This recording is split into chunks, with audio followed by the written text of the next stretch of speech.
Well, hello. Let me tell you a story.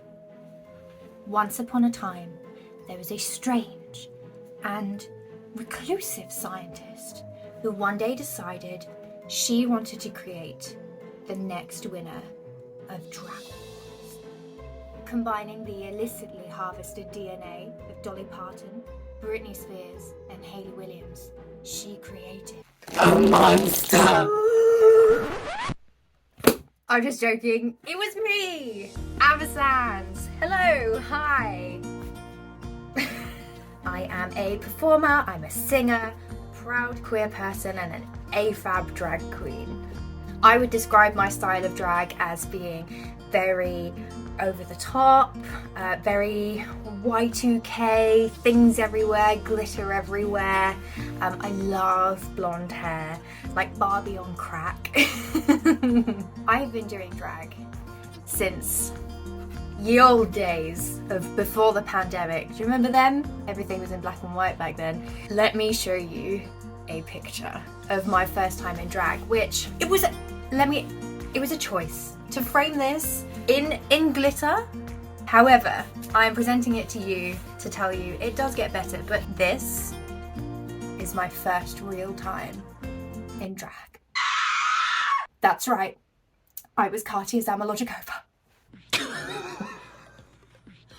Okay, sure. So I chose to get into drag because really drag found me. I was figuring out my sexuality, I was coming into my own person who I hadn't been for nigh on 10 years. I came upon a certain drag queen who had certain songs that changed my life. But you know, when something really gets you and means something to you and helps you move forward, then there's really not any shame in it. And I decided to make it permanent. I've always been a singer and performer.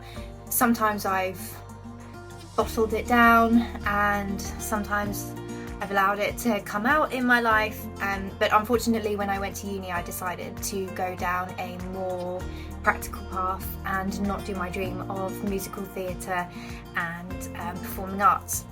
And it wasn't until my life literally exploded that I found drag and I rediscovered my love for performing. I learned how to play ukulele, and then somebody at a ukulele group said to me, why don't you put the drag and the ukulele together, and bang, Amber was born.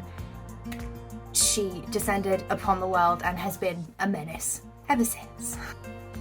Nowadays I do drag because it's fun. I love being on stage. I miss the stage when I'm not on it, and this is what I truly love to do. But more than that, the rhetoric around drag queens and queer people and non-binary people, especially at the minute, is absolutely horrendous. And also within our very tiny niche of whether or not women should be doing drag, and do queer women, even straight women and trans women and non-binary people and creatures, do they have a space in drag? And I am here to tell you yes we do. We all have a space, and I like to think that I represent a lot of those different characteristics. And what I found is that when I'm on stage and I'm singing Paramore, I'm singing Britney, or you know, I'm singing some big like Y2K anthem, my audience that I usually have up and singing down the front with me are young trans and young non-binary people. And drag is important to me because I have their backs and I have your backs. I do drag to give back to other people what drag gave to me. Last year was an incredible year for Amber. I won Worthing Pride's Got Talent 2022, which meant that I won an opening slot on the main stage at Worthing Pride, which was an incredible experience. I met a couple of drag queens off the telly, and one of them gave me a pair of her eyelashes, which I have kept. I will not be putting those on. It was a huge honour that the judges chose me and that I then got to go on stage and perform at my hometown Pride. I was incredibly proud of myself. On top of that, I came second in Drag Idol 2022 in the Brighton Heats at the Charles Street Tap. I performed at Pride in Surrey in Camberley. I also performed at By Pride in London. Last year I also found my amazing drag mum and we hosted 2 evenings last year of song, of silly games at one of our local pubs.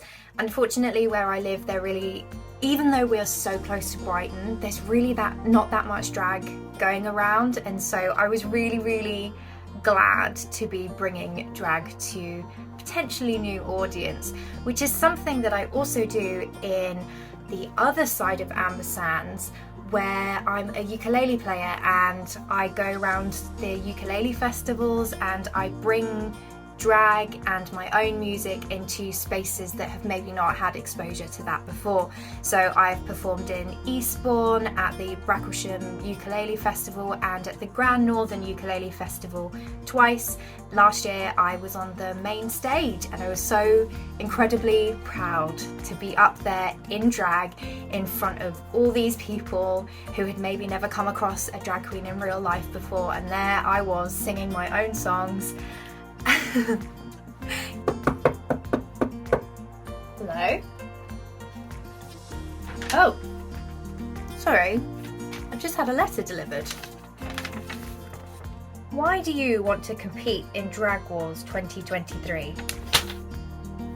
Well, why not? I would love to compete because I think that healthy competition is just that, healthy. I'd love to meet new people, engage with new audiences.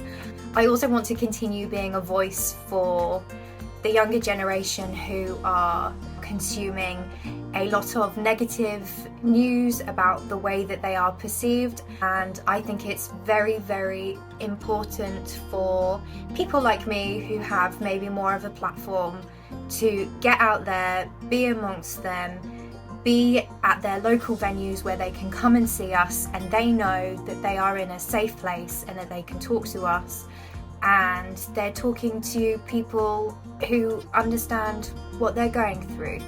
And so I would like to be chosen to compete in Drag Wars 2023 because I would like to reach more of those kind of audiences and let them know through the power of Britney Spears that being queer and identifying however the hell you want to identify is a-okay, just as long as you're singing Baby One More Time with me. Thank you so much for watching this video.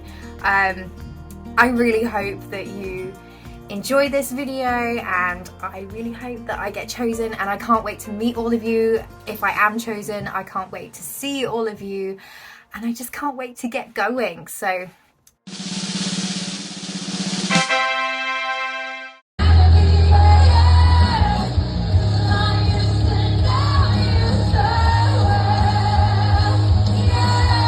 follow your arrow wherever it points, yeah. Follow your arrow wherever it points. Reach the end, I'm not gonna cry, just 'cause you make me break and bend.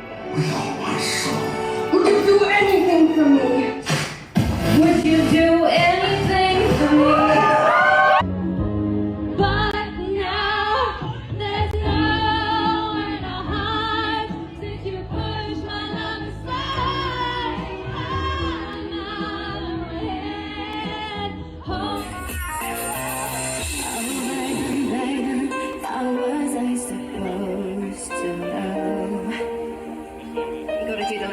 Brittany.